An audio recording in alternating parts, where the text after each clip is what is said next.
Today, Travis Payne was on the witness stand one more time. Melissa Stebbins opened the questioning for AEG, and then Brian Panish questioned for Katherine Jackson.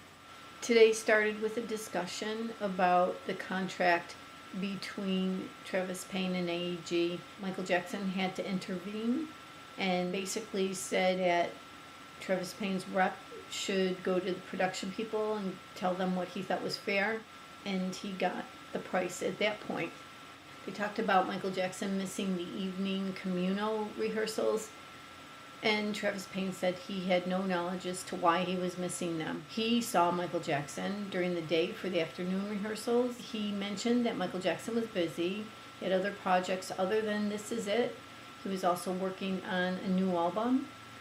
And later on break, someone mentioned that they heard him say he was also working on a book. It was true that Michael Jackson was sometimes tired for their one-on-one rehearsals at the house. Travis Payne attributed it to it being morning, and he knew that Michael Jackson was having trouble sleeping. Michael Jackson would tell Kenny Ortega and Travis Payne that the ideas were coming, there were so many of them, and that he was afraid he'd miss something. When he first saw Michael Jackson at the beginning of the This Is It project, Michael Jackson was a lot thinner than what he was used to seeing him. Did he notice Michael Jackson getting thinner during the This Is It rehearsals? Well, at one point he said, no, not really. But later, at another time, after Panish continued to drill him in his questioning, he said that he noticed Michael Jackson was thinner. At one point, Travis Payne mentioned to Michael Jackson, "You're looking thin." Michael Jackson responded that he was getting down to his fighting weight.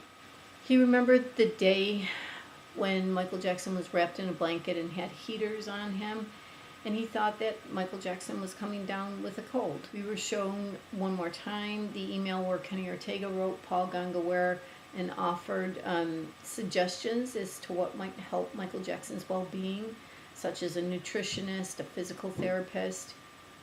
Travis Payne said that Kenny Ortega brought down a physical therapist from Salt Lake City, Utah, a physical therapist who worked on the Olympic athletes. Michael Jackson didn't want or get massages. He didn't like the idea because he didn't want people in his personal space. So even though they brought this physical therapist down, Michael Jackson wouldn't meet with him. They asked him about the email where Paul Gongaware wrote about Dr. Murray, that AEG was paying his salary and what was expected of him, and Travis Payne said that he just took it to mean what was expected of him was the things that should be expected of a doctor. He said that he met Dr. Murray twice, once at Michael Jackson's house and another time at the Staples Center the night before Michael Jackson died. Travis Payne told Kenny Ortega that he didn't look like or feel like a real doctor. He said that the rehearsals on June 23rd and June 24th were chunks of the show, that they didn't do an entire run-through. Travis Payne felt Michael Jackson's performance was below show standards and that he was still processing. These last 2 days, Michael Jackson seemed pretty good and happy. Travis Payne felt he was on his way and closer to his goals. On June 25th, he was driving to Michael Jackson's for their rehearsal. His mom called him and was telling him what the news was saying. So he called Stacy Walker. He was told that Michael Jackson had an emergency at home and for Payne to redirect his course and go to the Staples Center. Travis Payne went to Staples Center. They were rehearsing Smooth Criminal, and Kenny Ortega received a phone call. He remembers hearing Kenny Ortega say, "Tell me something that makes me know it's you and this is true." And then he collapsed in a chair. He said he never saw Michael Jackson under the influence or use alcohol or drugs, except when he came back from dermatological visits, maybe 2 to 4 times.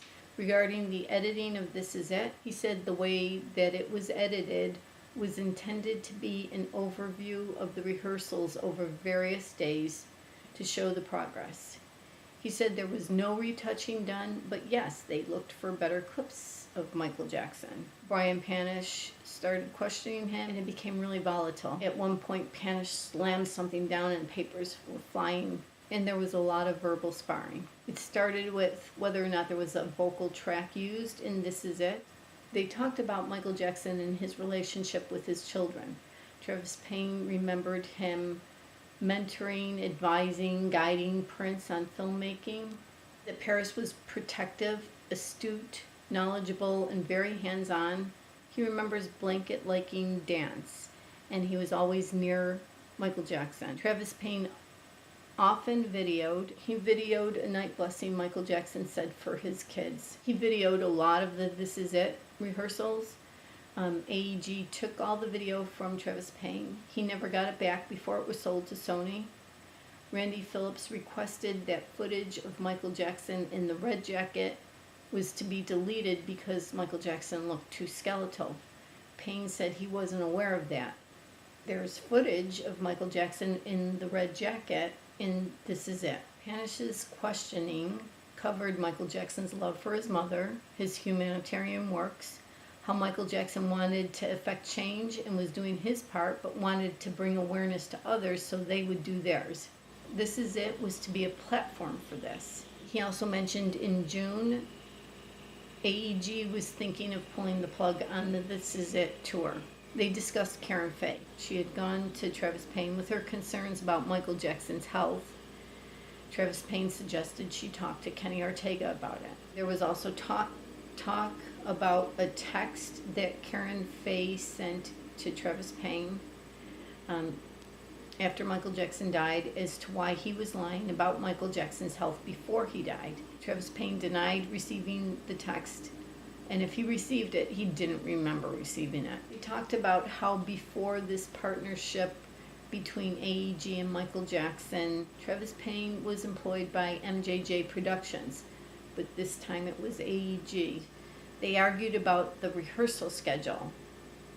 Did Travis Payne say that with certainty he rehearsed for 3 hours on May 19th, or did he mean according to the schedule they were scheduled to have time together? Panish was also saying that Travis Payne didn't choreograph anything on the Dangerous tour according to any credits that he saw, but Travis Payne said he did, but it was after the tour was in progress and materials already were printed.